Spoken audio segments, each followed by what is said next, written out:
say if you want to go ahead and start, and then I'll watch and make sure we get everyone in as they come. Okay, great. Good evening, everyone. Hope everybody's doing well. Yes. It sounds like you all received Kentucky's weather about 3 days ago. It was cold and snow and everything. Well, it's still cold. We don't have as much snow anymore.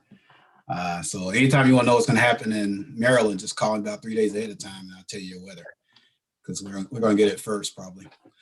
So this is our last. I was telling Terry, I feel like I know all y'all personally now. We have one more session. We'll probably be Facebooking each other or something, or Instagram.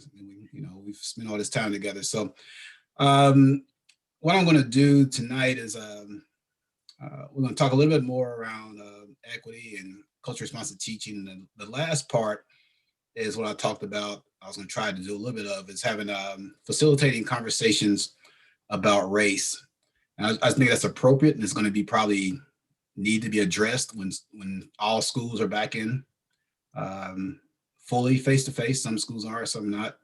I don't know about Maryland, but my school district, we haven't been to school since last March, face-to-face.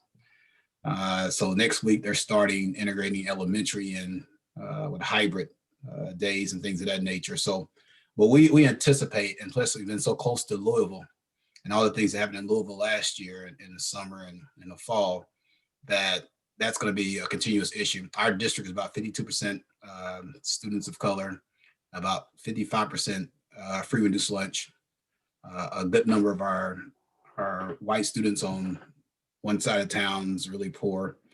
And then we have this north and south thing. So we're really diverse, about 105 different languages spoken in the district.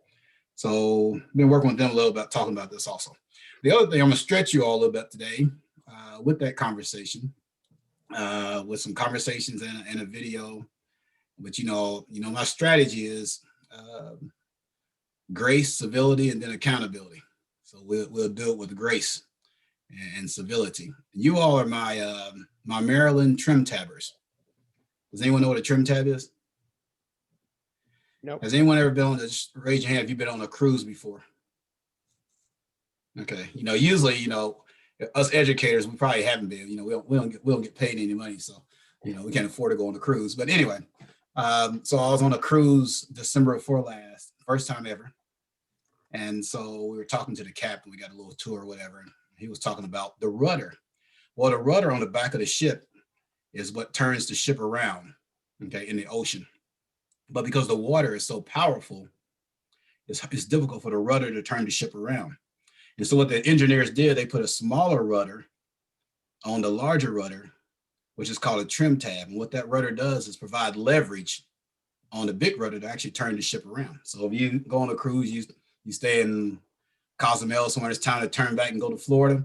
Well, to turn the ship around, it takes a lot of power, but actually it's the smaller piece that actually turns the ship around. So you all are my trim tabbers. This small group of folks in Maryland are going to be my champions for equity and things like that. And so whatever needs to be addressed around equity and diversity in Maryland, this group of trim tabbers is going to change the culture, how we deal with equity in you all state, right? So you all are my trim tabbers, and it only takes a few. That's what Margaret Mead told us, right? Yep. It only takes a few. So I'm going to start this, and we'll jump on it.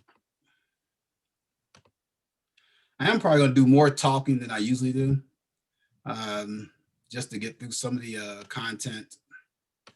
Because in my classes, I don't do a lot of lecturing. I think one person is doing all the talking. That means a lot of folks are not learning, and neither is the person who's facilitating. They're not learning either because they're just listening to themselves. So I will do a little bit more than I usually do. So what are we going to talk about today? As I said before, we're going to scaffold equity. We're going to talk about equity-mindedness. Please put in the chat if you've heard of this term before, equity-mindedness.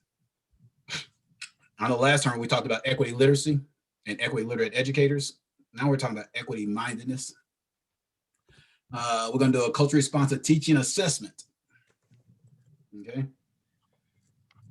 And facilitating conversations on race. And so if you are groups of students and you're an advisor or a coach or state rep or whatever, and you want to facilitate some conversations around race, I'm going to just give you a couple of strategies that you can use. And then we're going to talk about allyship, how you can be an ally for marginalized groups of people, how you can be an ally for people of color, how you can be an ally for people of poverty, how you can be an ally people for LGBTQ. So talking about allyship, that's a lot to get through in like an hour and 20 minutes, right? You know, so we're gonna try, we're gonna push through. And everything that I have here, either Terry has or Diane has, so they'll give you all the resources and the presentation. Okay, so open mic. I just need a couple of you all to unmute your mic and tell me, and the rest of you all can put in chat if you like. Just want you to give me your interpretation of this quote. Okay, open mic. Ignorance is like sleep. Your initial reaction is to be mad at the person who wakes you up. Ignorance is like sleep. Your initial reaction is to be mad at the person who wakes you up.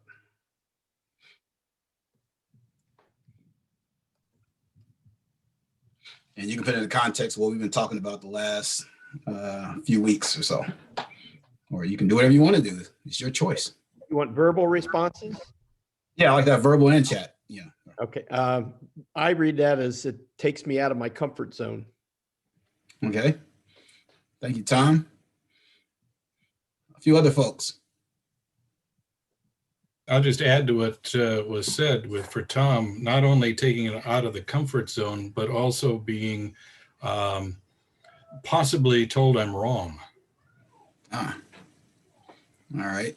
I'm thinking that maybe initially you think of it in a bad way, when in actuality it could have lots of advantages or positive things to it. Okay, good. Give me a couple more.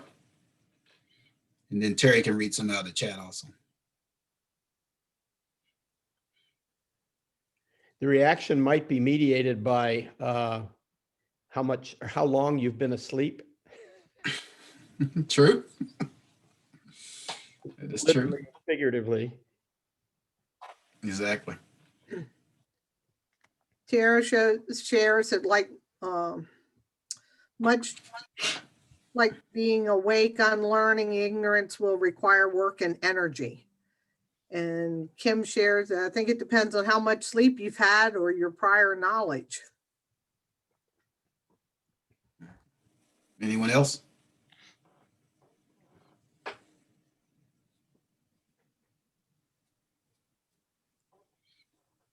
All right, so this is to get us to start thinking about if we receive new information that goes against your previous thoughts, beliefs, attitudes, and your initial reaction, because it's new, may upset you, you know, but after conversations, things like that, it does depend on how long you've been asleep. That's why we want woke folks, right? And depending on how long you've been asleep, takes you how long you're gonna be woke. And so I just wanted to think about that as we go through the rest of the evening. Equity-mindedness. All right. Did I have you all respond to this? Are we all familiar with this term, equity-mindedness? Nobody seemed to be familiar with the term. Okay, great. That's fine. A viable approach to student success. And this concept is P through 20. So it could be our elementary, middle, high schools, or even higher ed with this thought process and this topic. What is it? The term equity-mindedness refers to the perspective or mode of thinking exhibited by practitioners who call attention to patterns of inequity in student outcomes. So it's a mindset. These practitioners are willing to take personal and institutional responsibility for the success of their students and critically reassess their own practices. Okay. It also requires that practitioners are race conscious and aware of the social and historical context of exclusionary practices in education. So one, you just have to have the mindset of constantly looking at inequities, regardless. And this topic of concept or equity-mindedness is not dictate on how ethnically diverse your school is. Because equity is about fairness, access, and meeting students' needs, right? So it's not based on how ethnically diverse your school is. So every school needs to address equity, and every school needs to be equity-minded. But the second part puts a little more onus on you as a practitioner. One, reassess your own practices to make sure your practices are not inequitable or they're creating barriers to learning and access for students. And then we have to also be race conscious around this. Are we have any inequities or barriers that keep students of color from being successful? And then look at the historical context of exclusionary practices. Someone tell me, what are some historical exclusionary practices in education that may impact race or class? What are some practices we know historically that excludes certain groups of students? I didn't say they were in your school or where you work, but just in general.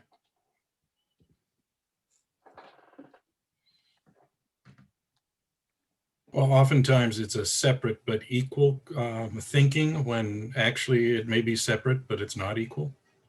Historically, that's been true. Okay. So Dean said something that I'm going to address in about 3 slides. So keep that in mind. Someone else. Kim said the history curriculum. The curriculum I told you about, my friend at my university, his culture is part of the curriculum. My culture is an elective. Okay. Excluding people's culture, right? Other ways that we exclusionary practices. And this doesn't necessarily mean it's I know explicitly done. Go ahead, Terry. I know growing up and going through high school, the girls took home ec and the boys took the ag or shop classes, or you were in a track where you took languages and the other kids took typing and business. So I've seen that change, but I also see some movement back towards some of that again. Okay. And there was an old book called Failing at Fairness by, it's a husband and wife author, Sadker and Sadker, that talked a lot about that, where the hard science, we pushed the boys, and then literature and English and things like that, we pushed the girls, which we got away from a lot of that.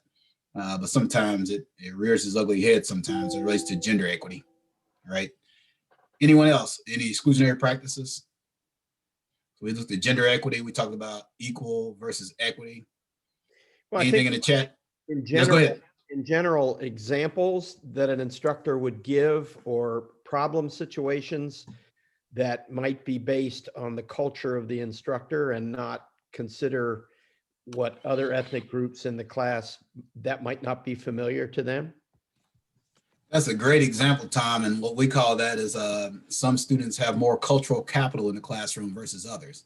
In other words, if Kyle and Dean and I has similar cultural characteristics, I may use these examples in a classroom where they may grasp it, understand it, where Tom and Pat may struggle because they can't connect because they haven't had those cultural experiences.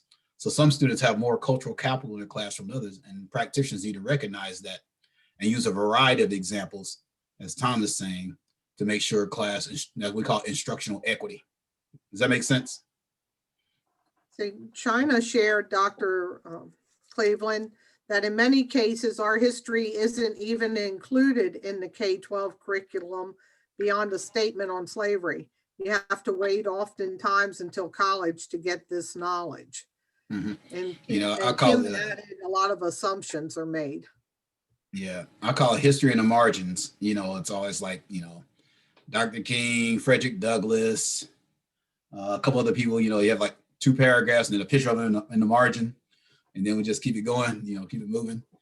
History in the margins, or heroes and holidays. You find that's exactly what it is. And don't mess around and let it be February, Black History Month. They're gonna try to crunch it all up in those 28 days, and then it's over with. It didn't exist. Yeah, and as I said last time, that the whole purpose around Carter G. Woodson was the reason why we celebrate in February was a culminating event. You address African American history throughout the year, but he chose February because of Frederick Douglass' birthday and Abraham Lincoln's birthdays in February. So that was the culminating event to celebrate it, but you address it year round. But somehow it got lost and we just stuck it into February, and then Hispanic month in September and Women's month in March and all this kind of stuff. So you either have history or his story, right? And we want history. All right. Equity-mindedness. Another piece is equity-minded practitioners question their assumptions, recognize stereotypes that harm student success, and continually reassess their practices to create change. And see, this is like a mindset. Part of taking on this framework is that institutions and practitioners become accountable for success of their students and see racial gaps as their personal and institutional responsibility. Now, let me go back. I want you to look at this for a second. What do you mean by equity-mindedness? Particularly the second paragraph. And then look at the second bullet on this one. Now, remember I said we got to have courageous conversations tonight, right? And you all are my trim tabbers. Y'all gonna lead the way. So if you had to rank your school, district, or state, or your department, or office, or agency, wherever you work, or whatever you're involved in, on a scale of 1 to 5, 1 being the lowest, 5 being the highest, how would you rank where you are, your space? How would you rank your space, whether it's a school or a district or whatever, 1 through 5, based on how equity-minded is your school, district, office, department? How equity-minded, if you had to rank yourself? Not you, but the actual organization or school or institution.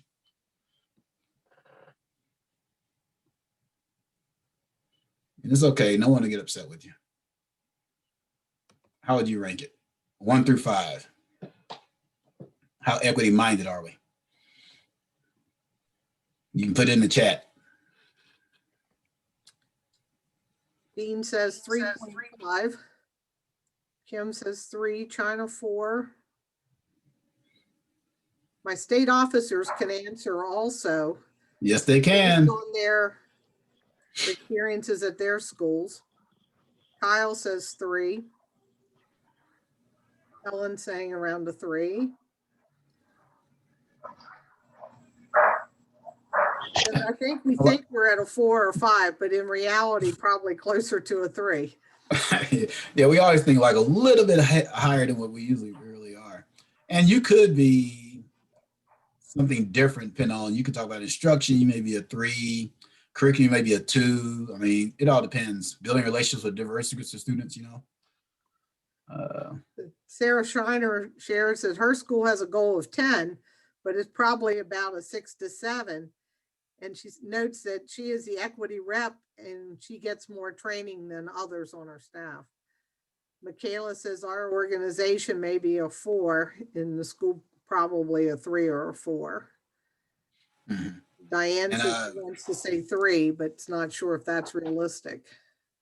I would like to send you all a equity climate survey that I use when I do equity audits around the country. And it's only 20 questions, and, you know, send it to you all and let you all, you know, score it yourself and then see where you are. But this is, I think the Likert scale is only 1 through 4. And so see where you are. And if one of you all remind me, Diane, I'll send it out and you all can upload it and just see where people are. All right. Now I want to talk about what Dean had mentioned earlier. We're talking about equality and equity. Equality imagines an equal world. You know, I care all about all students equally, but we know that's not the case. But the world isn't equal, and some students have a lot of resources and access to things.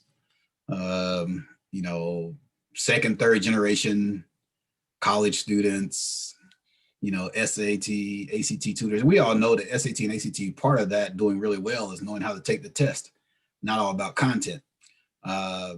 Honors classes, things of that nature. And then poorly funded schools, less skilled teachers, counselors, ratios, 1 to 1,000, truncated curriculum. So it's not equal all the time. And it has bias and systemic racism in it, okay? And so on the right-hand side, there's microaggressions and implicit biases and marginalized groups and disproportionate remediation, disproportionate number of kids suspended and then suspended and expelled. And that kind of breaks that ladder going in there. So when we talk about equal, we don't take that in consideration of biases and systemic practices and looking at. And I like these visuals and images better than, the kids standing on the boxes looking through the fence and things like that. This just gives you another closer look at it in a different way. Within this same picture, a diversity lens focuses only on bringing more students into an unequal pathway. So we don't fix the system. Remember we talked about last time, we try to fix the disenfranchised students versus fixing the things that disenfranchise those students. And so you end up getting the same process, just good instruction is not going to do it by itself, because some of these things happen before students ever walk into a school building. But the one thing we don't want to do when they do walk in is, be complicit in the inequities that they're already experiencing or perpetuate them. In contrast, equity redirects resources to the pathways with the greatest need to fix barriers and intentionally provide support. Regular data disaggregation and analysis, goal setting, action planning, faculty and staff training to be equity facilitators, inquiry on understanding how practices impede equity. So let me go back through these, and I just want you all to respond, just your initial thoughts. I don't know if you all have seen this before. The Center for Urban Education has tons of resources also on equity. And so I just want to run this back through you all, and I want you all just to respond, just what you're looking at and get your thoughts.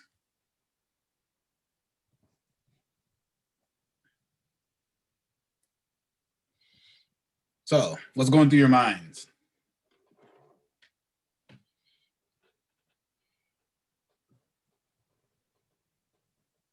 Well, to break the silence, I'm a retired university teacher and I've been retired 14 years. So it's hard for me to answer questions about what my classes would be like if I were teaching. But all this is bringing back my childhood. I grew up in a town where there wasn't a single Black student or a single Hispanic student in my grade 1 through 8 elementary school, and only one student of color in my high school.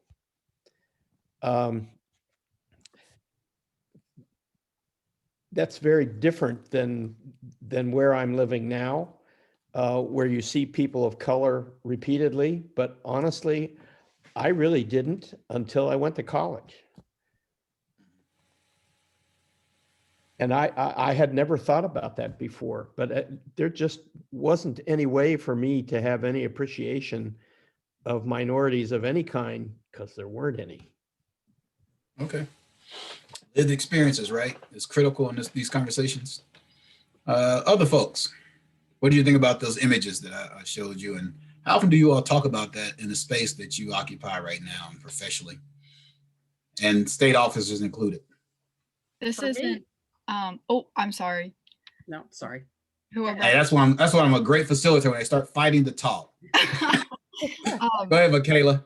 This isn't so much culturally, but I remember when I was in high school, picture junior year, everybody's freaking out about college, SATs, ACTs, like the whole 9 yards.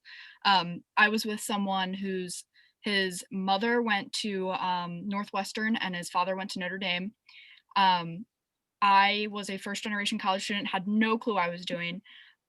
He had already applied to all these like top-notch schools, like had tons of SAT tutoring, and not even just like culturally, but as like a first gen college student, I had no idea what I was doing. Like just the thought that I might not even be recognized by some colleges because my SAT scores were so low was just like baffling to me. And it's hard. So I can't even imagine for people who are even less privileged than I was, like what they had to go through.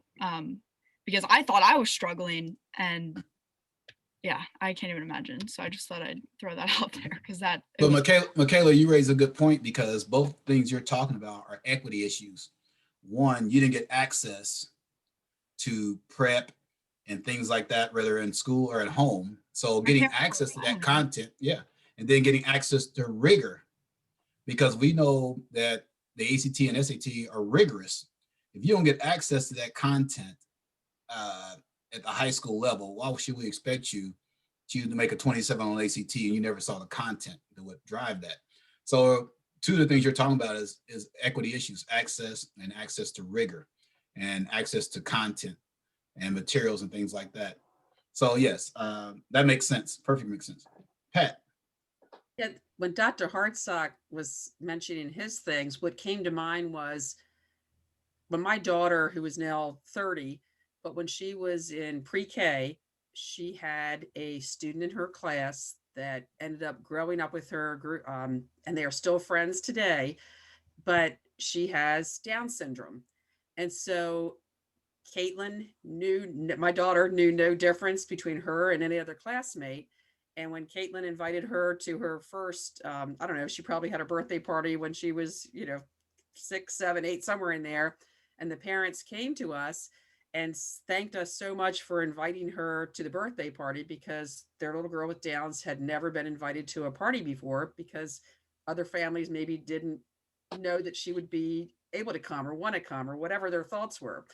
But for us, this little girl was just always a part of this little friends group. And to this day, my daughter still, along with a whole bunch of other girls, still reach out to her and are friends with her. And I think when we were growing up, we looked at any children or any other person with disability as being different.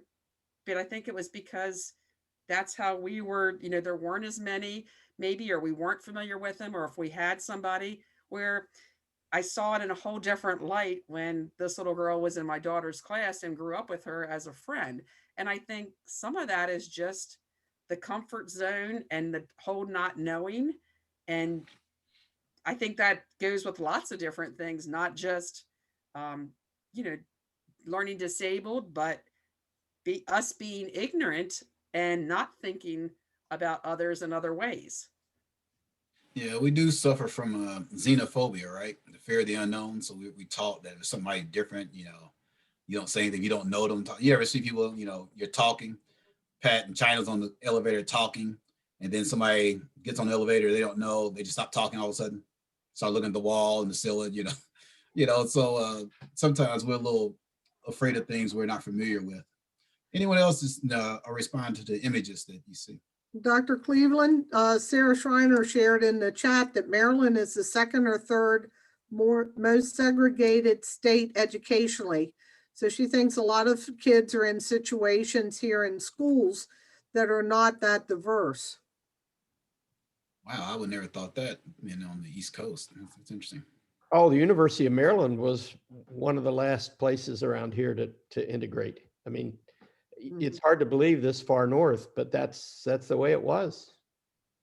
Wow, interesting. The unfortunate part about Maryland is Maryland has a pretty rocky past, if you will.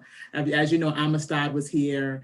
It is technically below the Mason-Dixon, right? And so this was a lot of the hub in which a lot of the transporting to the South for slavery from the North happened. And there's a lot of scars in the state of Maryland still, quite frankly.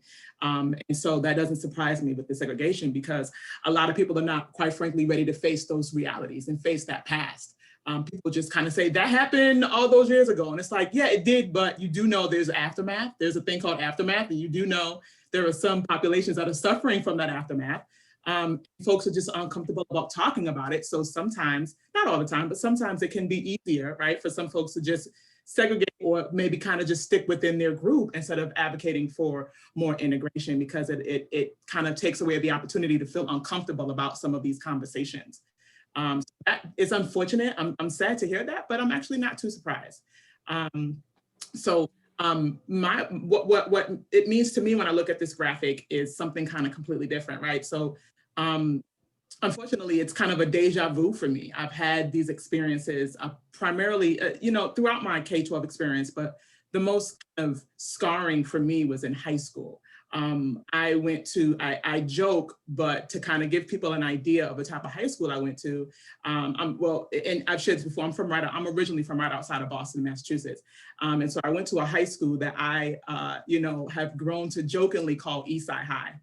So if any of you all have ever watched that movie, Lean on Me, Eastside High from New Jersey, it's a high school in New Jersey, was a troubled high school. And I went to a high school not too different from that high school. Our teachers were not Black, however, our teachers were white. And the difficult part about that is that a lot of our teachers and a lot of our counselors brought their implicit bias to work with them every single day. They brought their microaggressions to class and to work with them every day. And so there were a lot of teachers. There were some who were awesome, but there were a lot of teachers that didn't expect a lot from us and imposed those biases and those microaggressions on us. And I think kind of most salient in my mind is my guidance counselor. I had a 3.7 GPA in honors, getting ready to apply for college. And he told me that I need not waste my time with applying to college. I had free and reduced lunch. So I had 4 waivers, 4 free waivers. All I needed him to do was sign off on those waivers.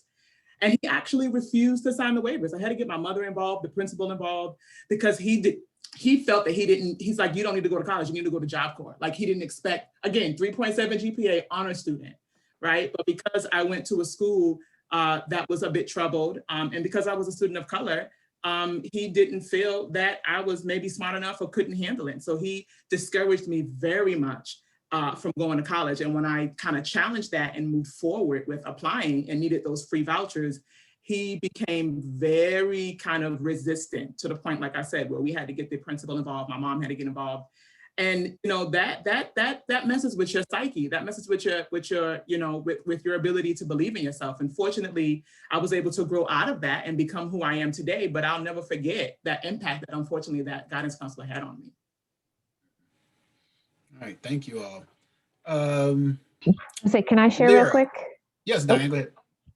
Well, I was going to say, so I find my personal self, my family over on the left side with all of the blocks underneath of us, just thinking from a virtual teaching perspective, we're very fortunate. Like, so my daughter is virtual and she's going to stay virtual, and we're able to afford to be able to put her in a small group pod, and she, you know, there's 4 students in her group and one adult that kind of leads them through that.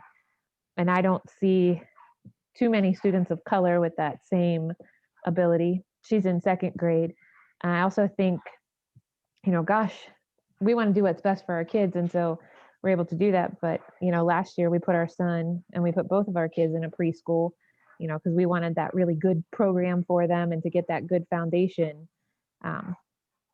So from a personal perspective, I'm, you know, oh, yep, like that's me over there with all the boxes underneath of us for whatever reason.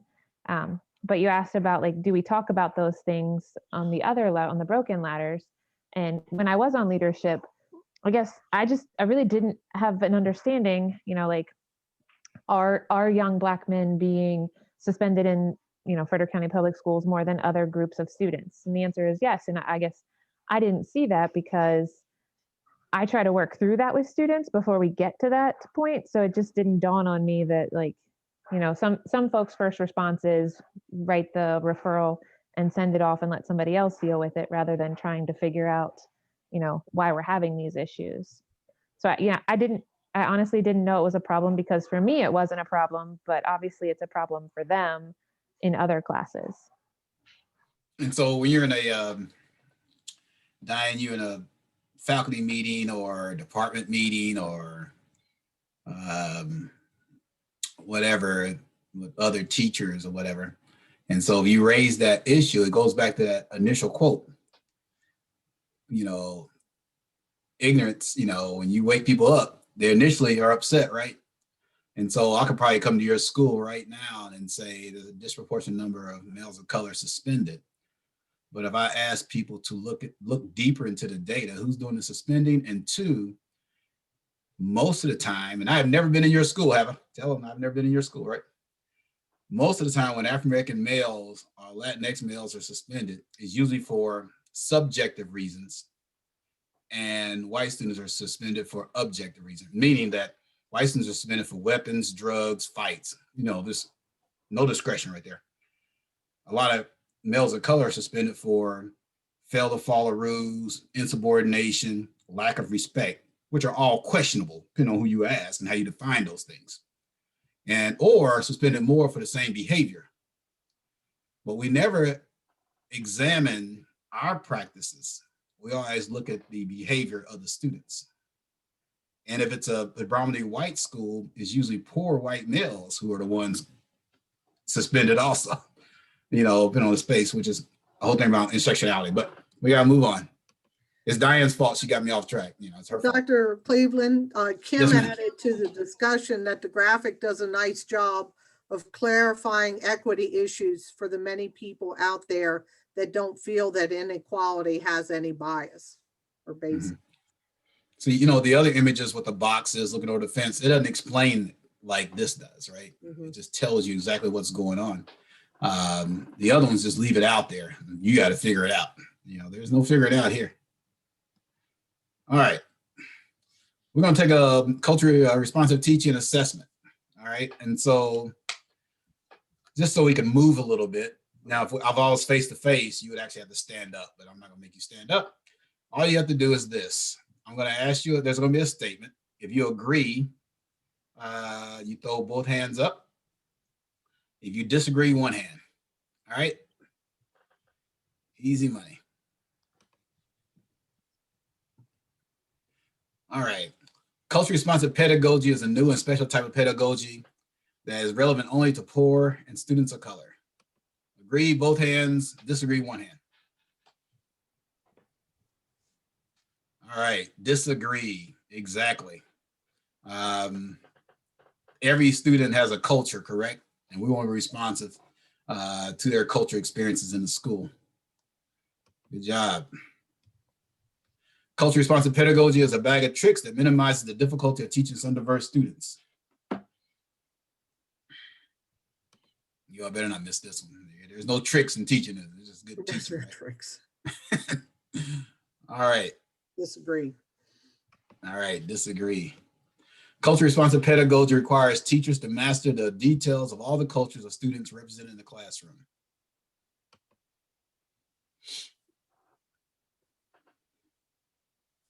In a perfect world, yes, but possible. Yeah, but Tom, you brought this up last time, right? Like, how do you do with all the cultures in the classroom, right? So yes, disagree. How are you going to master? You only know everything about your own culture. How are you going to master someone else's, right? Right. You can't do that. It's just, All right. So far, you're 3 for 3. Here's the last one. Culture responsive pedagogy leads to less stereotypes about children because teachers are trained to address their students' needs. All right. I see Dean with 2 hands. Tom with 2 hands. All right. Agree. All right. China, I didn't see a hand go up or 2 hands. Oh, okay. They're saying agree. All right. I'm going through my Sorry, class. I put mine in the chat box. Oh, okay.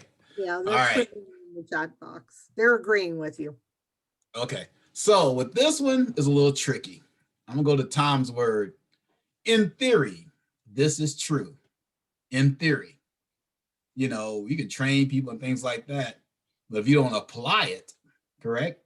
It's like I tell my son all the time, soap only works when you use it, right? Anybody has a teenage boy, you would understand that. So just because you've been trained, but if you don't apply it, you can put bananas in the oven, but don't make them biscuits. So I can train you all day long, but if you don't do anything with it.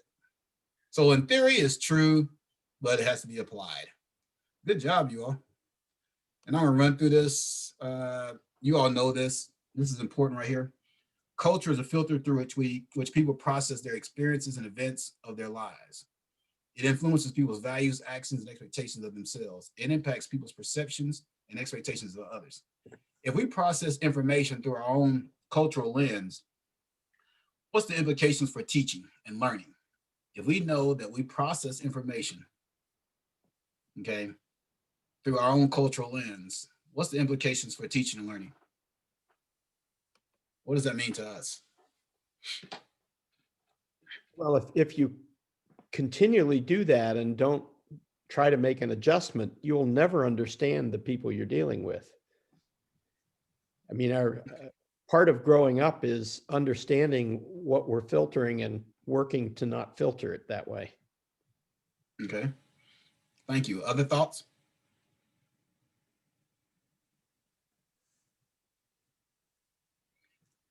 I think that this is a statement that it's a good statement, right? So culture is important, and everyone's culture, as we just recently, said, is important. And so I would want someone to keep their culture in mind and keep their experiences and the events of their life in mind. And I would want it to influence their values, actions, right? Because, that's how you get people with integrity. That's how you get people with morale, right? It's because of things that they, learn from their culture. Where we come into, you know, a little bit of an issue is when an individual uses their knowledge of their culture and they put it in an inferior, superior, superior, inferior type of context when it comes to students.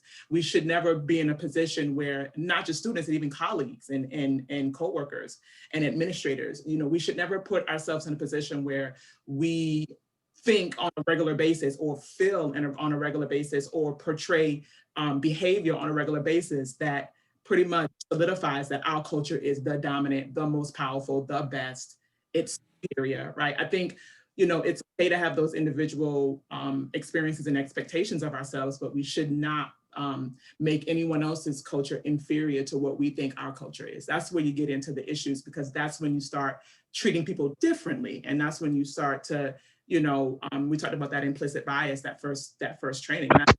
That's where that kicks in, is when you have that ideology that your culture perhaps is a little bit better or a lot better than someone else's. Exactly. So in schools, we can have cultural incongruence, but there's no cultural deficiency, right? One over the other, they're just different. So difference does not denote deficit. It just means it's different. And so we have cultural mismatch and cultural incongruence. That's just, you know, human nature, but we don't compare one culture over another. And going back to Tom's point is that you'll see that sometimes when we're imparting knowledge through one cultural example, and some students are connecting with that and then some are not. And so that's why that's important.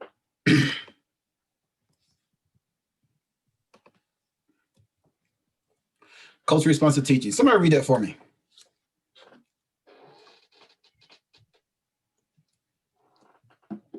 Anyone?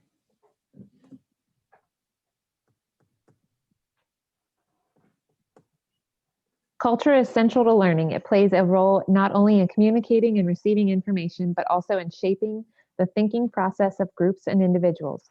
A pedagogy that acknowledges, responds to, and celebrates fundamental cultures offers full, equitable access to education for students from all cultures. Keep going. Culturally responsive Yes, teaching is a pedagogy that recognizes the importance of including students' cultural references in all aspects of learning. All right, thank you. And so the one piece about, remember, pedagogy is not just about the instructional piece. It's about teaching. It's about how you set up the classrooms, your interactions in the classroom, how you create a learning environment. All of that is the pedagogy and the science of teaching, just not the instructional part. So even if you're getting the instructional part, okay, but you let kids in the classroom self-segregate or something like that is part of the pedagogy also. And so we have to keep that in mind. And like I said, we're not gonna master every student's culture in the classroom, but you can create opportunities where students bring themselves and who they are into the classroom and tie assessments and assignments and things like that. And one way to do that is place-based learning and things of that nature.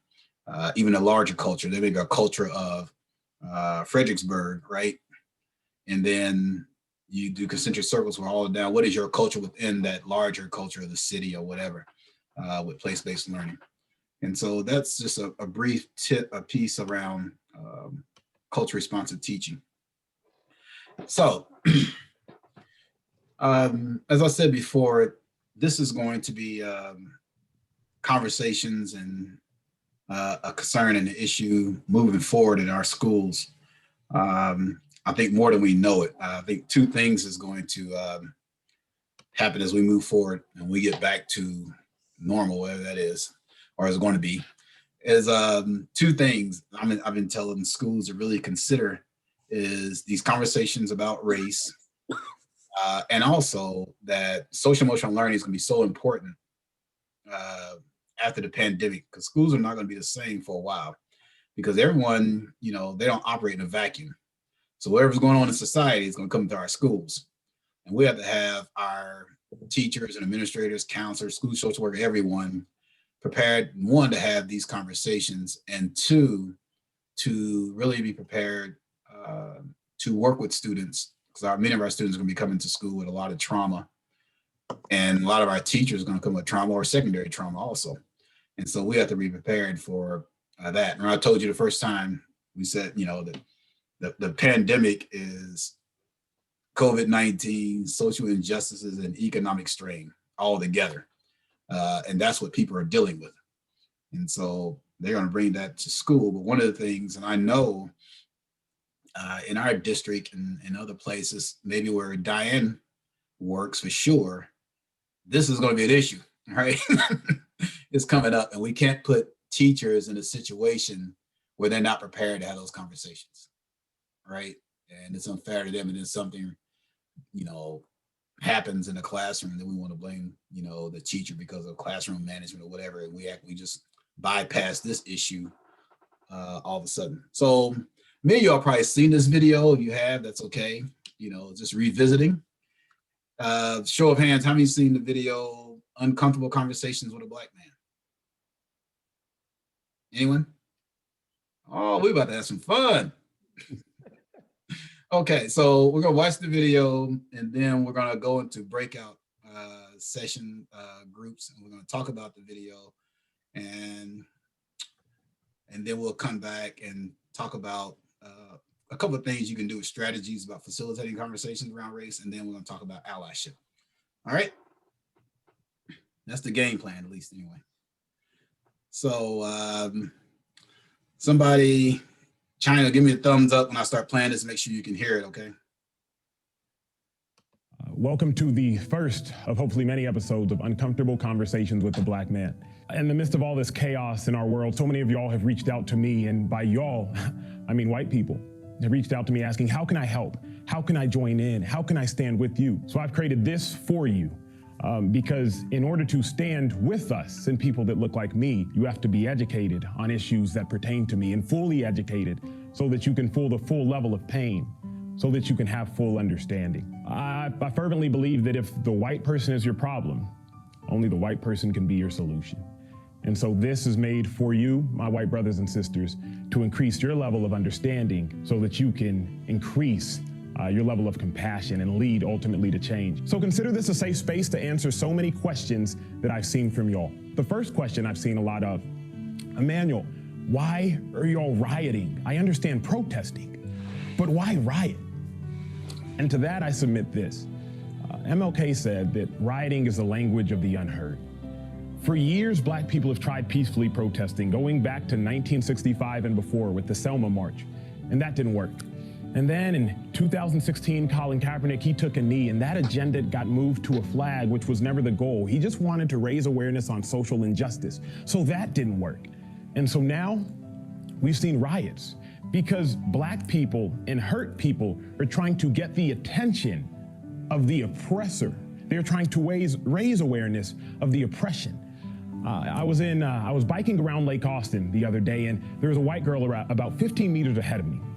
And as I'm on my bike, I say to her, on your left, because I want to notify her I'm coming so that she can change her course of action. I get 10 meters away and I increase my voice, on your left, because she had yet to move.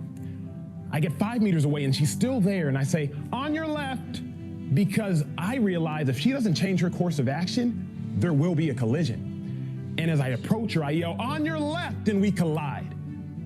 My goal was never to hit her, but because she had her headphones in, she didn't hear me, and so she didn't change her course of action. I believe that that's the same thing Black people are doing now. 1960s, we're yelling, we're oppressed. But the course of action wasn't changed. And so we again yell, we're oppressed, but the course of action wasn't changed. And so again we yell, we're oppressed. And now you see the collision that's occurred in America. So while I don't condone rioting, and I'm sure you don't either, because for the most part, Black people and others that are looting and rioting destructively, they're burning down their own homes. But when you think about the 5 different stages of grief, you come up to one stage, which is called anger. And sometimes emotions, they don't know their actions. I remember my mom, when I was a child, she lost her sister, and I just remember her yelling and screaming. And I come outside my room and I see my mom throwing herself into a wall, and I'm wondering what happened. And my dad tells me that my mom's sister had died. Thinking back on that, throwing yourself into a wall, it's not going to change anything. You're actually harming yourself. But sometimes pain and hurt, it doesn't know how to express itself. You know, another question I get from my white friends, they ask me, why do you think white privilege exists? And I say this, if you and I were in a race and the official at the start line, they held me back for the first 200 meters, and you had a 200 meter then head start, the only way to level out that race is to either stop you from running or put me on a golf cart and catch you up and catch myself up. Well, you see, what we've done in America is we've simply said, okay, Emmanuel, you're now free to run. And we've acted as if it's a fair race, when in all honesty, Black people were held back for hundreds of years. And so if in the late 1960s we say, okay, Black people, you can go now, that's not a fair race. LBJ, he said it best when he said, you can't shackle and chain someone for hundreds of years, liberate them to freely compete with the rest, and still justly believe that you've been fair. So white privilege is, it's having a head start due to hundreds and hundreds of years of systematic and systemic racism. It's having a head start intrinsically built into your life. It's not saying your life hasn't been hard, but what it's saying is your skin color hasn't contributed to the difficulty in your life. I live in an affluent neighborhood in Austin, Texas, and if I ever go to my mailbox and I see a white woman walking up to the mailbox, I consciously sit in my car because I don't want her to feel like I'm a threat. If I'm on an elevator with a white person, I try to hit the button first and get off the elevator first because I don't want them to perceive me as a threat, because I realize at any point in time, whiteness can be weaponized. We saw that this past week. Amy Cooper, Central Park, the woman who called the cops on a Black man who wanted her to leash her dog because it was illegal to walk your dog without a leash. And she used two words that are a death sentence for Black people. When she called the cops, she said, there's a Black man who's threatening my life.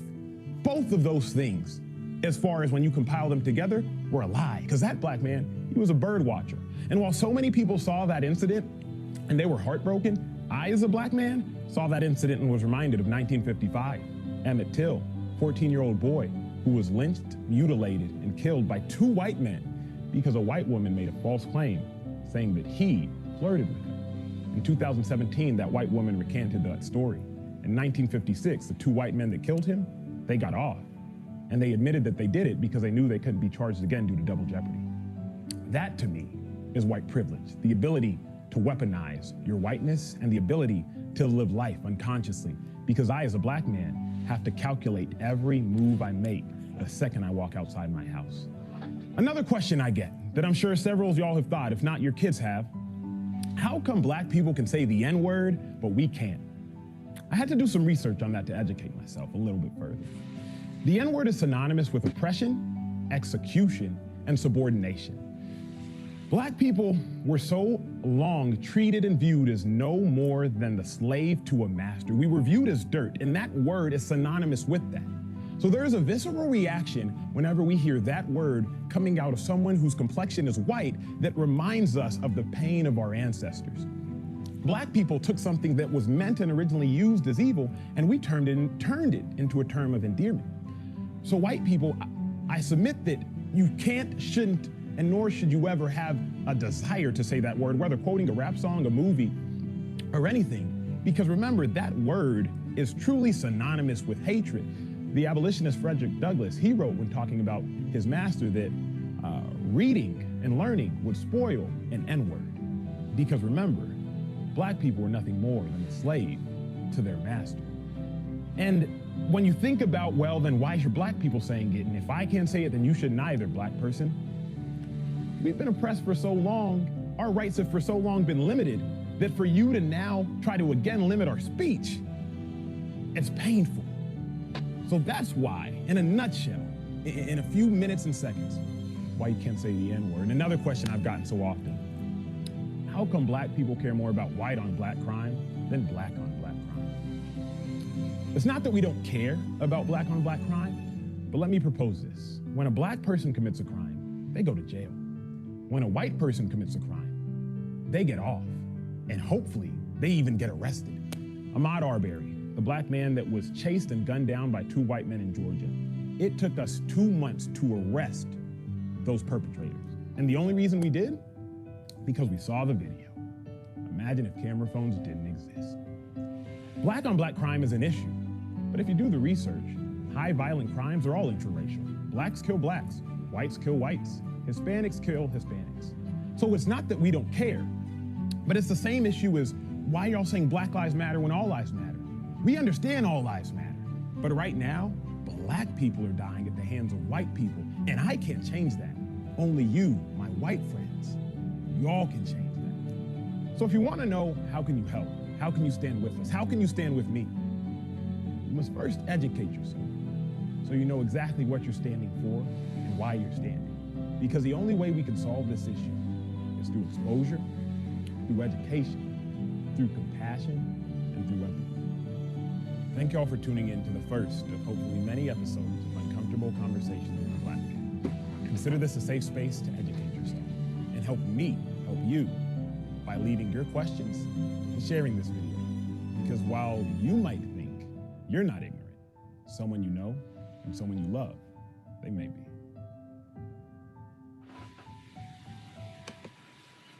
Welcome to the...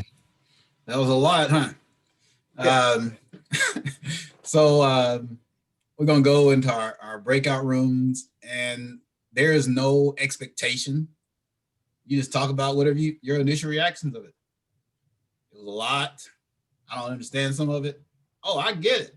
I don't get it. So don't think there's got to be certain things you got to talk about. Just go in. I'm going to pop in every now and then, and we're going to get about 7-8 minutes or whatever, maybe 10 minutes to discuss, and then we'll come back out and talk as the larger group. All right, we good to go?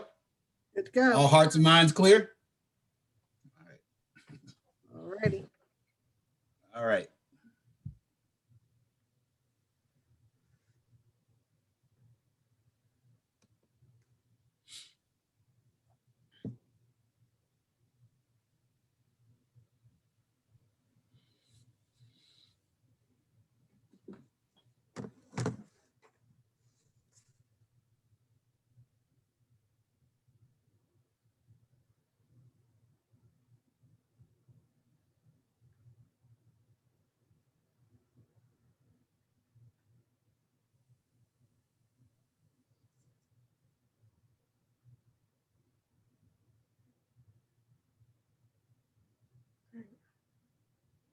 Everybody should be in the break rooms.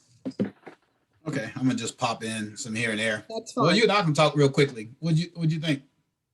Of the video, Yes. that's the first I've seen it. Oh, okay. I think he has some really good points and some questions. You know, it's a difficult conversation to have, and I've taught in an inner city school where I had quite a few students of color and of different backgrounds, because that's where the housing projects are. Mm-hmm. Like of the 6 projects in Washington County, 5 of them feed to that school. That's the south side of the school. The north end is where all the doctors live and all the lawyers, and their kids go to the North High School. So there's a divide there. But where I finished my teaching career in the western part of the county, not so much racial divide, but a lot of economic divide. And that's where we're really going to see, in the area where I live, kids coming back to school that had the technology, that have been able to do the online education, and those that don't. And those that don't have the support at home to even, get up and log in, or have the technology provided by the schools.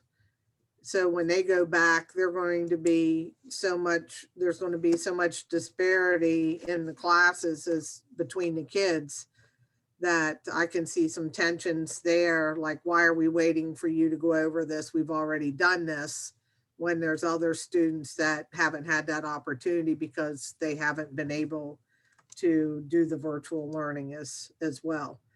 Yeah, I think you're right. I don't think we have any idea what our schools are going to look like in our classrooms next August. I mean, I think they're going to be all that you mentioned, and not only that, where you're behind academically, but you also had a relative or a parent die of COVID, or and then also the lack of social interaction and how that's playing out with kids. I mean, it's going to be a lot to deal with.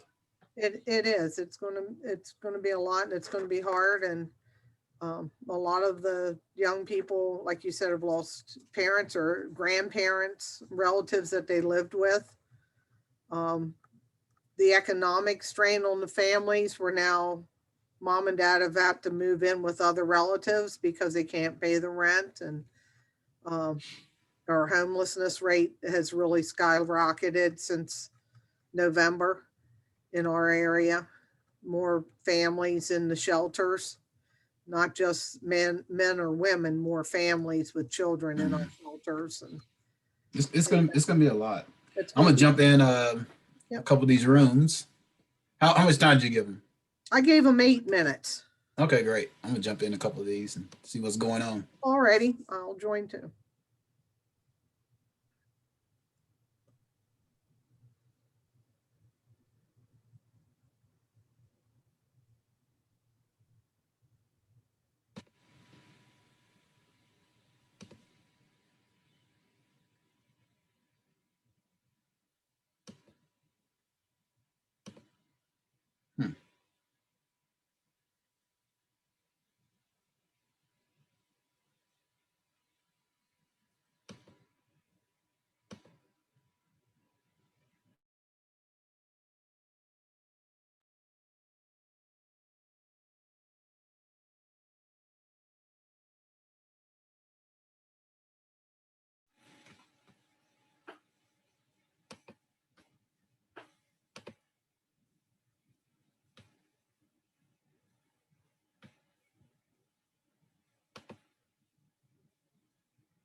Here they come back.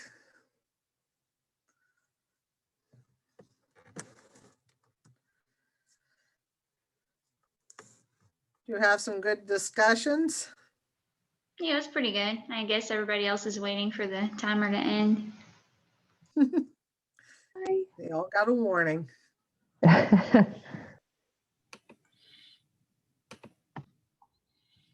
just took over one breakout room. You know, I just crashed y'all room and started talking, right? So it was Pat's fault. You know, so I just blame someone.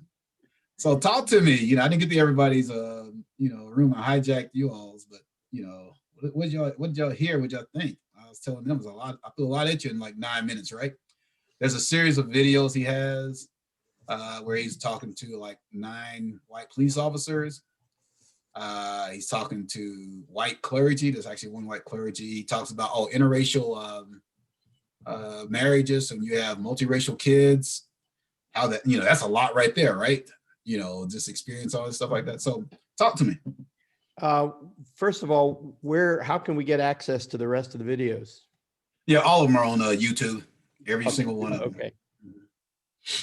Yeah, everyone. He left it out there. He wants people to review them and things like that. So if you have like a particular interest of multiracial families or, you know, the police officers, whatever it is, and they're really good conversations, and they're all civil conversations. That's the good thing. And it doesn't necessarily they agree with everything he says, but they have really good conversations. What else? Y'all were talking about something in y'all's room. I don't know what it was. Larry, you've been awful quiet today. What did y'all discuss in your rooms? I'm running out of time and I gotta get to some of this other stuff that One of the things we've talked about, I just got a Adam Grant's Think Again. I don't know if anybody's, it just came today, so I haven't had a chance to look at it. But it's that whole idea of the power of knowing what you don't know and rethinking everything. And I feel like that video and what he was saying aligned with that concept, that so many times we have these, we're taught something in our curriculum that teaches, we're taught that Abraham Lincoln was this great, Emancipation Proclamation. He was this great civil rights minded man. And then maybe in reality, we need to rethink that. And maybe we need to question that, and that it's okay to question that, and that we should. But that's not, we celebrate President's Day, and we start at that very young age with that curriculum rather than sort of maybe thinking again. And I think that's what we talked about a lot, of just really that need to revisit some of these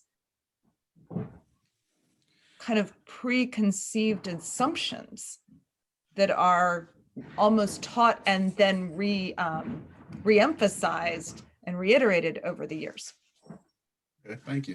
So my state officers, in my classrooms, I show this video. They're usually juniors, sophomores, juniors, seniors, aspiring teachers. I use letters from Birmingham Jail. But most of my students are white. We have very few students of color in teacher education programs, unfortunately, and very few males. But in my classroom, I use these, and my students are really open to these conversations. Once I create a climate where you can talk about whatever you want to, I don't control the content. I police the process, so you're not attacking each other, but you can say whatever you want to say. But my students, 18, 19, 20-year-olds, they're pretty engaged in this conversation. And then to some point, what Lyra was talking about, when I do give them some new information about certain things, they're like kind of perplexed, like, well, I went through 12 years and been told this, but they don't get defensive. They just, I said, go do your research. Don't believe me. So I want to ask Kyle and some of the state officers, how do you think college-age students will respond to this video from where you all, from your place and your space where you occupy? And I left you alone for a long time, Kyle. Usually I'm badgering you the last 2 weeks. Well, I'd say. Go ahead, Kyle. Okay. I'd say from my social groups, my student groups, everything, a lot of people around me are white. And so if they saw that video or what we've been talking about, they would probably tend to get all up in arms, kind of like the quote from the beginning about waking up from sleep, waking up from ignorance. They'd like that 100% act that way, sadly. Okay, thank you. That goes exactly with that quote. Go ahead. I think Cassie had something. Yeah, I was as far as the college age student goes, I think definitely with the climate that we're moving towards, a lot more versus probably 10, 15 years ago, are going to be more willing to sit down and have this conversation, hear the other end of the spectrum, what they may not be realizing is actually going on versus what they think is going on. I have a little bit of a different background than Kyle. I have, and I know many people say this isn't a tool or an asset. I'm not sure the correct terminology. I have family members who are African American. I have family members who are mixed Hispanic, so I see some of the stuff that, they've gone through or had to go through, or how it may be, different on my end, as I'm a white female. I see how some things may be taken as different. And so it's crazy to see some of the things that happen or hear how some of the things play out. And it's it doesn't seem like it should all be that way, but I definitely think college age students now more than ever are more than willing to listen and sit down and have these conversations. And it's not going to be all of them, but I think I'd say probably about 80% of them are at that place right now where they're more than willing to sit down and listen. Okay, great. So just remember, you all, my state officers, you all my trim tabbers. So until I get to Maryland, you got to hold it down for me. All right. Anyone else before we switch back? I got like 10 minutes left. I wanted to quickly point out what Cassie was saying about had some of her personal experiences with communities of color through her family and friendships and whatnot. And I think that's awesome. The same is for me. I have a lot of different cultures and interracial relationships within my family. And so I grew up not necessarily thinking that there was a difference. I knew it was a difference because of the way I was treated, but I didn't think that white people were bad, or I didn't think, certain things, because I was like, no, that's my cousin and they're white type deal, right? So it's a little bit different than for communities that's not like that. But I think for those of us who do have those unique experiences, we really, and it's going to get into, what Dr. Cleveland's going to talk about in a few moments about that allyship. I think that it's really kind of critical for us to serve as those conveners. Like Emmanuel was saying in his video, we need, if they're claiming white people to be the problem, then we need white people for the solution, right? And so we can't do this alone. And so when we have individuals who feel comfortable enough because of some of their personal or professional experiences, willing to kind of link up arm in arm and try to strategize solutions, that would just really, really kind of push the agenda forward in so many powerful ways. And we can only do so much in the classroom, but every little bit counts.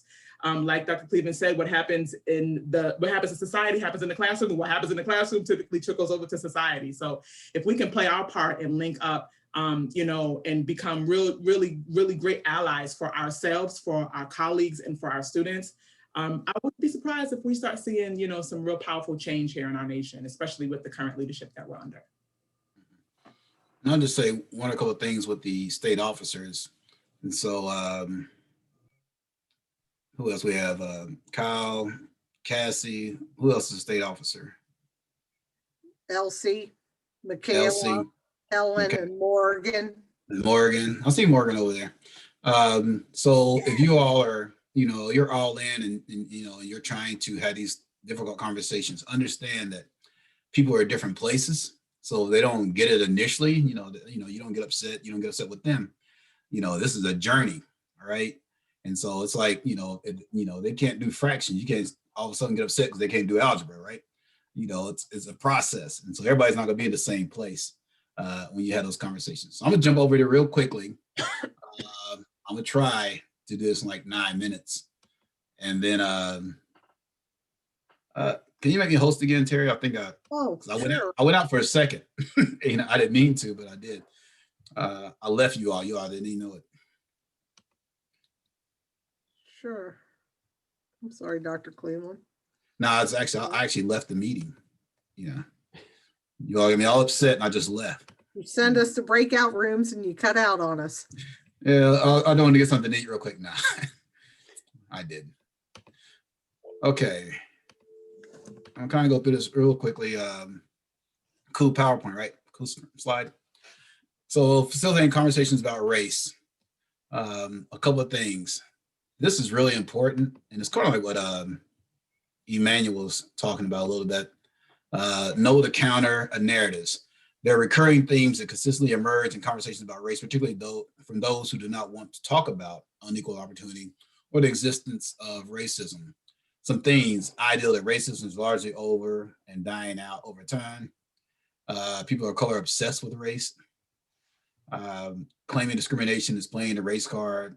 Opportunistic, hypocritical, demagoguery. Civil rights are a crutch for those who lack merit or drive. If we can't address class inequality, race equity will take care of itself. Racism will always be with us, so it's a waste of time to even talk about it. So those are just some of the narratives. But if you want to facilitate a conversation, here are some ineffective strategies, okay? To do nothing, that's obvious. Sidetrack the conversation to something else. Appease the participants, not challenge them, terminate the discussion, and become defensive. I have a document I can send you all that is a lot more detailed, and it goes in much deeper for each ineffective strategy, just like each effective strategy. Understand your racial and cultural identity. That's really important. Before you really get into these conversations, you really have to look and do some self-examination of where you are in this conversation and where your space is in this conversation, who you are. Acknowledge and be open to admitting your racial biases, which we all have biases. validate and facilitate discussion of feelings. You know, if you're upset or if this is bothering you, it's okay. Validate those experiences. Control the process, not the content. Okay. Not the, so you control the process so it doesn't become you're pointing fingers and making it personal. But the content itself, you don't control that. Validate, encourage, and express admiration, appreciation of participants who speak when it feels unsafe to do so. And you gotta have a safe space for this, because you can't just bring a bunch of strangers in here and just having this conversation and there's no connection or relationship or no learning community. So you have to build on this stuff. So allyship, in a nutshell, a diversity and inclusion ally is someone who is willing to take action in support of another person in order to remove external barriers that impede that person from contributing their skills and talents in a school, community, or workplace. Moving from an ally to accomplice. I always talk about accomplices, because that's another level of commitment. Thinking about the word accomplice, the Latin roots of accomplice, com means with or together. So while one may hear accomplice as thinking about crime, the original meaning of the word conveys a sense of cooperation, not in a criminal sense. And so this part right here is really important. And I'm going to share it in a second. So an ally is to take on the struggle as your own. This is really important. Transfer the benefits of your privilege to those who lack it. So we're talking about the Me Too movement, and I know I have privilege as a male. Where do I plug that power in at? How do I use my privilege as a male where some women in my university may not have voice? And so how do I use my privilege as a male on campus in the ed leadership department as majority men, and female professors don't feel like they have voice in their junior faculty and things like that? I have privilege. Even though I'm African male, I have in that space, I have privilege. So how do I use that? How do I use my benefits of that? Amplify voice to oppress people before your own. Acknowledge that even though you feel pain, the conversation is not about you. Stand up even if you feel scared. Own your mistakes and decenter yourself. Don't make it about you. Now, you're not gonna just take all this and just all of a sudden, do all these things. I mean, this is a process. It is a journey. And so there's not an expectation that you can just do all these things. Well, I had a conversation with Cleveland on Wednesday, so I'm a true ally on Saturday. That's not the case, because it requires a lot of education also. Understand your education is up to you and no one else. That people are not, oppressed people and marginalized people are not there to teach you everything about marginalization. And so I'm not going to read through all these, but there's some do's and don'ts. And I promised Diane I would share some of these things.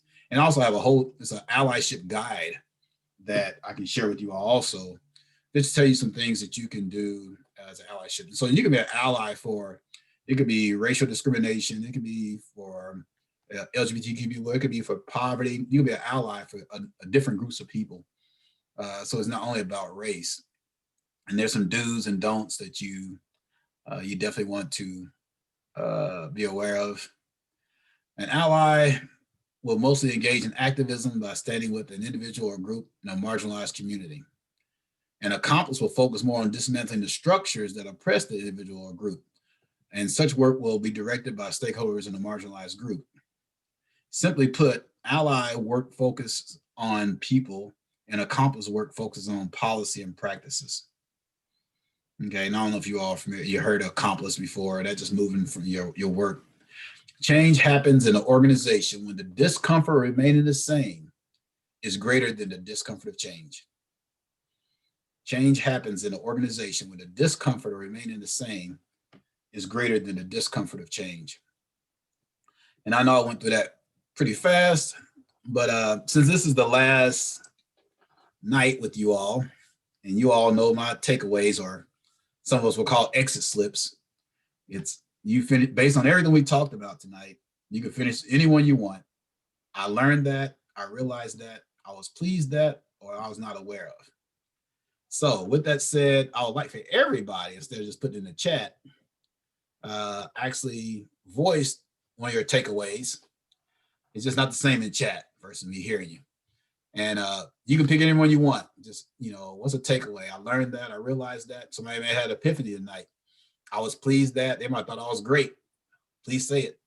Or it was something that you heard you were not aware of. So what I'm going to do, I'm going to be fair and equitable. I'm just doing it based on where I see people. Okay. So be ready. All right. So the first person that's in line is Terry. You can pick anyone you want. Okay. I was not aware of the way in which African-American folks refer to themselves using the N-word, and how that means to them against others, and the statement against that the rioting is to bring awareness, and that it's not always black against black and white against white. So the video, I learned a lot from listening to the conversations from the Black man. All right, Elsie.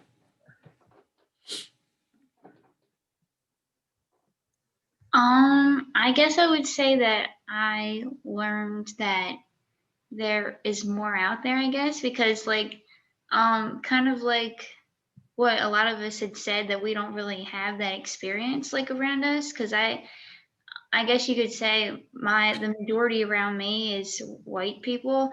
And I personally live on a small farm, and it's just, we're just trying to get by with what we're doing. And I guess we just don't see that outside world as much.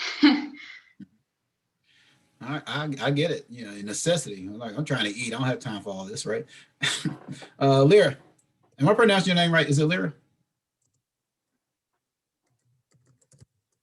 Yeah, I'm gonna kind of follow up on what Terry was saying. I realized the purpose of rioting, and that's different than the protests and that evolution. So that was a big learning piece for me. It helped me better understand. Okay, great. A much better explanation for that. And that video was outstanding. I'm thinking of all sorts of different ways we can. I see your wheels turning. Yeah, and apply it from an educational, instructional piece, generate conversation. All right, great. I've shared Diane. So I realized I got to get out of my box. There are not many people of color in my box. There are not many people that aren't heterosexual white people in my box either. And I too learned, I drew some clarity from watching the video, and I guess reaffirmed the equity piece for me that we've talked about several times. Okay, Tom. I learned a little bit about the reasons for riots, but I'm going to say that I think that not all rioters have the same motivation, and I do understand why riots happen, but I think some people are just greedy thieves too. Okay. All right, Kim.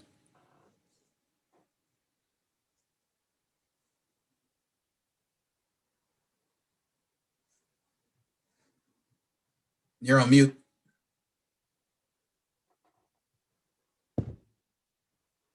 What, you want to hear what I'm saying? Yeah. Sure. I was just gonna ditto on the rioting explanation. And overall, I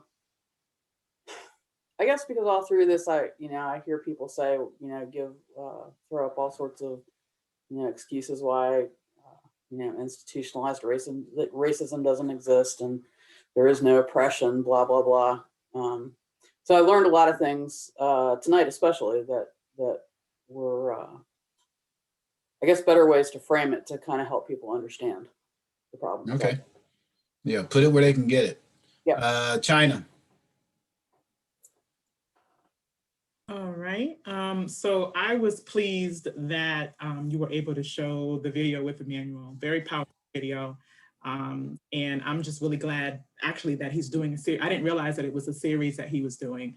You initially asked who had seen it. By title, I hadn't necessarily identified that that was the video, but when I saw Emmanuel, I was like, oh, but I didn't realize that he actually has a series. So I'm glad that you were able to show that video tonight, and that we were able to have some conversation around it. And I'm also pleased that there's other videos out there so that we can continue to learn and continue to expose communities that don't know that information to some of our experiences as Black people.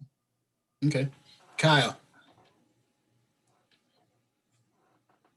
I would say that I realize that I need to step up when I'm around my peers and kind of help them realize that what they're saying sometimes isn't quite right, instead of just sitting there and listening to it and kind of turning a blind eye to it.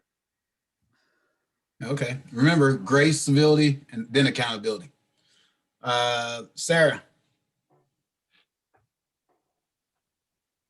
I was pleased at the safe community that you have established here, where everybody feels like they can talk and share, because honestly, I've grown very frustrated with the attitude that's out there in our entire country right now. I wish everybody would give each other a chance to speak their minds and really learn from each other like we've been able to here. All right, great. Pat. I think I realized by have grown up and lived on a dairy farm and agricultural land my whole life, and currently an agriculture teacher living 60 miles north of Baltimore and Washington in a very rural area. And I teach at a high school that is probably has the lowest amount of Hispanics or Blacks or of any other ethnicities in the county. I think I have learned to be more mindful of inequities, and I loved the video that you shared with us, and definitely look forward to seeing some of his other ones to make me more aware of, and so that I can continue to educate myself and try to educate others about being Great. equal. All right, Dean. Well, let's see. I learned that I actually know and understand more than I thought I did, but I also realized that I need to do more about it. Oh, okay, great. Michaela. I was definitely pleased to watch that video. I know I talked in my small breakout groups just about, like, especially the N-word with kids my age. Even if, like, oh, they're not racist, like they would never like be hateful, but oh, it just slips, like it's just, but even kids my age, like when I'm around, they'll like, oh, cover their mouth, like, oh, Michaela, you're here, sorry, like it was just, but just having that video as a reference to kind of, I'm really excited to whip that video out and kind of show them and be like, hey, this is why you can't say these things. And because what everyone said about that video was so right, how graceful and just the way he explained things was just so much better than I could ever explain them, even though like that's what I'm trying to get across and what I'm trying to say. I think the way he said it is a lot easier to understand. So I was pleased to learn that. Great. Helen. So I've realized that I grew up in a very a not very diverse area or school or community. It was mostly white. It was a rural community, and it's kind of opened my eyes to new things and different perspectives that I would have not otherwise been exposed to. Okay. And Tara. I learned the difference between focusing on diversity versus focusing on equity, and really the importance of focusing on equity. The work I do is around curriculum, so that mindset and focus is going to be very important. All right, great. you know, I'm teaching an online class, but it doesn't start until March. So I'm not teaching right now. And so I look forward every Wednesday night. This is like my, you know, I'm facilitating this class, right? And so I can't give y'all 3 hours credit, but, you know, I would if I could. But I appreciate you all's time, you know, coming every Wednesday evening, and you don't have to do this. And, you know, it shows you that you have an interest, that you want to make sure that not only your students, but your community is better. And so I appreciate that. And so take this opportunity as a way to grow and things like, even this situation we're in right now with all the craziness going on, it's still an opportunity, right? An opportunity of a lifetime must be seized during the lifetime of that opportunity. And so we take advantage of it right now. So I'm finished. Great. I know we're over like 9 minutes, but you are committed, so you don't mind too much. Anything else for the good of the order? Diane, Terry, I really enjoyed it. Thank you so much. In the chat Yes, box, thank you very a much. couple things before you folks go. In the chat box is a link to printing out a certificate that you attended the workshop session this evening. The first 2 workshops, along with the instructional materials and the embedded PowerPoints, are on the MAIF website. If you go to maifonline.com, and under the high school post-secondary programs, there's a link that says professional development. So if you missed one of the first or second sessions and you want to see those, they're posted there for your viewing or reviewing pleasure. And then the link to the video Uncomfortable Conversations with a Black Man is also there in the chat box for you to capture. Oh, So Terry, you're efficient.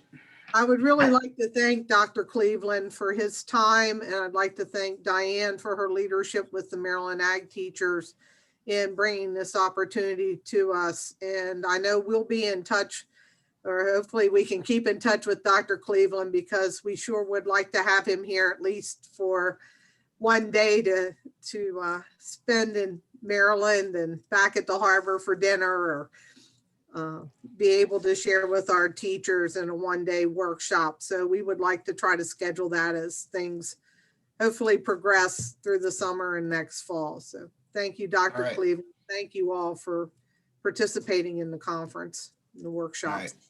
You have a good remainder of the week. Thank you Thanks, much. Scott. Thanks Thank you. much. Thank Can you, I Dr. ask you something Cleveland. really quick? I'm saying, Sure. do you have a minute? Yeah. Everybody else can leave. I just want to ask you something. Who said that? Sarah? Sarah Yes. did. He wants to go. Oh, okay. Unless they want to stay, I don't care.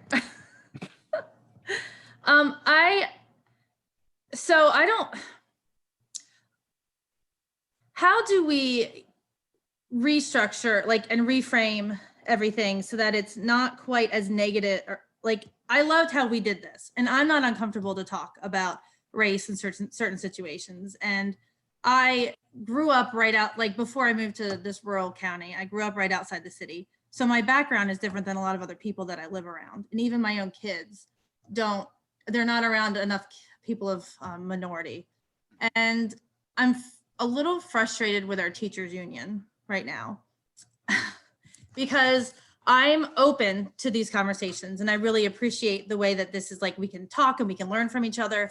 But why do we have to promote fund counselors, not police? Say it again. So right now it's Black Lives Matter at School Week, and one of the things that they put on their things is fund counselors, not cops. And I am the child of a police officer, and our school resource officer is the only Black male that our school has any access to. And it seems very offensive, where if there's got to be better ways to say things and do things, that it just turns me off and makes me angry. But I want to hear how to make things better, and I want to facilitate and have those conversations. Why do we have to do it like this? And my teachers union won't respond to me, and that's frustrating. What about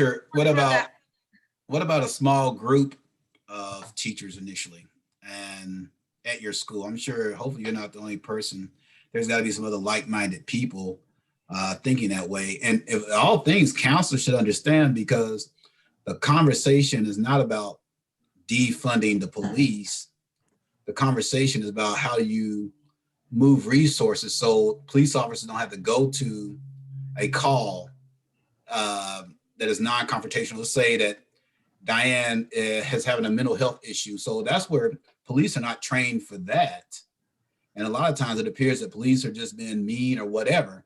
Well, they get a situation where a person has a mental health issue and they're not prepared for that. If they had a social worker that shows up on the scene at the time, and the police officer there to just protect themselves, and the social worker deal with the issue, it's not about I don't want people to defund the police. I'll call on them to show up.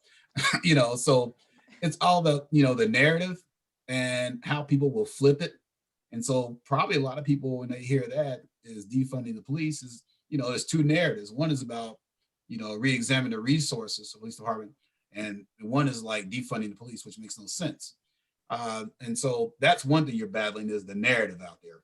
So having this week about defunding the police and funding counselors, now you need both of them, and they do different things.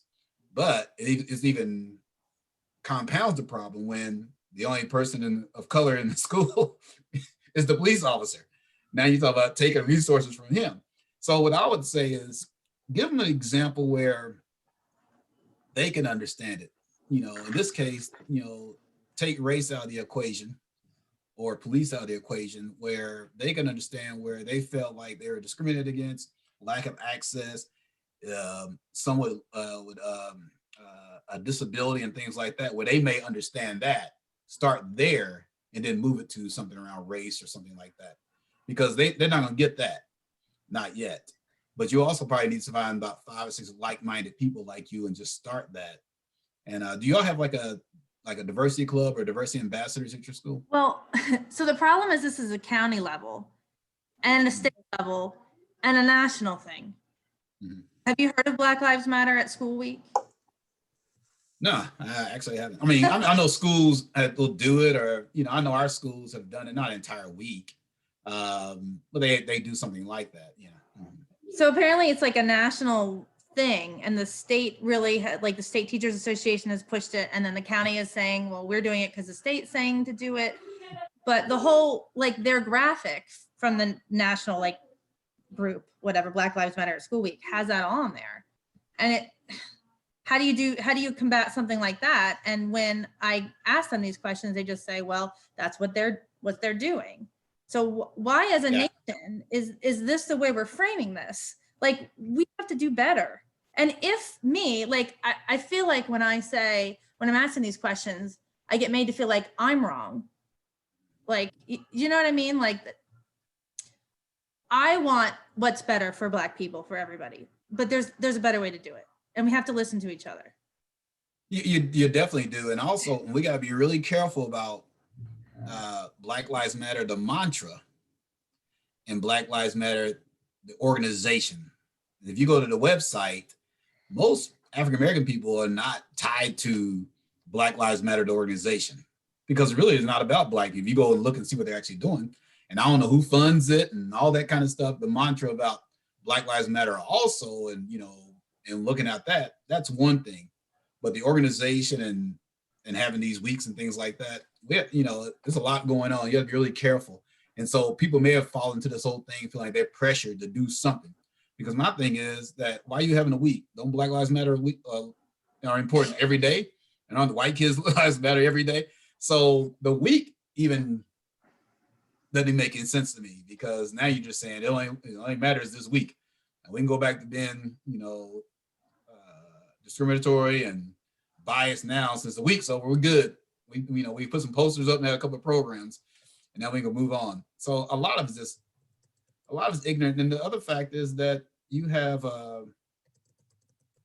the way we're situated right now in this country, that unfortunately race has been, politicized big time, and people who are disenfranchised, sometimes that's the only thing they can hold on to. And we're playing people, and playing like a lot of disenfranchised white people have been just really ignored and played upon. And it's unfortunate, because they have real issues, and we're not even addressing those real issues. And so, we'll be here at the 10 o'clock, Sarah. Don't get me started. It's a lot going on, but you just got to invite me to your school and let me talk to your staff. and I'll do a lot better face to face. But I Well, would and it's try to- interesting you bring up Go the ahead. mantra versus the group. Like I'm scared, like actually with the group. The mantra is fine, but can we change it a little bit? Because I feel the group is a little scary to me. And some of the principles and things that they're behind are not going to do better for us. But by us saying Black Lives Matter, it feels like it's supporting that group. And what can we do to change it to make it better for Black people, but not support this group? Yeah, and that's the part, that's all education, you know, and that's, you know, because it's been out there for a while. And quite honestly, it's probably organizationally, it's probably more white people involved in this than it is Black people, you know. But we're just so miseducated and so much misinformation out there. That's the problem. So you're fighting almost like a culture right now and trying to get people, I don't know if you re-educate them or what, and that's part of the stuff you're fighting. There's so much misinformation coming from different places, and we rarely take time to do what we're doing right now, just having conversations. Yeah, I mean, I've experienced a lot of those things that Emmanuel's talking about, but that don't make me hate white people, you know. You know, because I live in Kentucky, so you can't find a more, you know, worse depressed, disenfranchised area than Appalachia in Eastern Kentucky, which is like 99% white. And people living in buses and the side of hills and under bridges, things like that. This is before the pandemic. And that's real to them. And so all you're doing is hearing us information that it's, you know, it's Black folks' fault and all this kind of stuff, which is not. But that's all they had to hold on to in this misinformation. It's just hard. It's a lot of education that goes around, Sarah. So I understand your frustration because other teachers have reached out here with the same thing. And what they're doing, having a lot of race circles to have those conversations, but in a very civil way and taking out all the noise, the Fox, the CNN, MSNBC, you know, all take all that noise out and have real conversations because, you know, everybody's about getting paid. That's why it's always a breaking news. If I hear Wolf Blitzer say one more time, breaking news, you just said the same thing for a commercial. Ain't no breaking news. We knew about it yesterday and the day before. So it's all about money. So if you're watching that, I know I'm not answering all your questions. I mean, it's gonna take a second. I understand the frustration. But the whole defund the cop thing is just, yeah. Powder keg. I'm sorry. Hey, my sales on the PowerPoint. So reach out, Sarah. We're gonna talk more. We'll get through it. All right, thank you. I appreciate it. It's almost like therapy, right? Yeah. Yeah, we got to go to those meetings. Mm-hmm. Thank you, Dr. Cleveland. Yes, thank you. You have a good evening. You too. See y'all later. Bye. Bye-bye.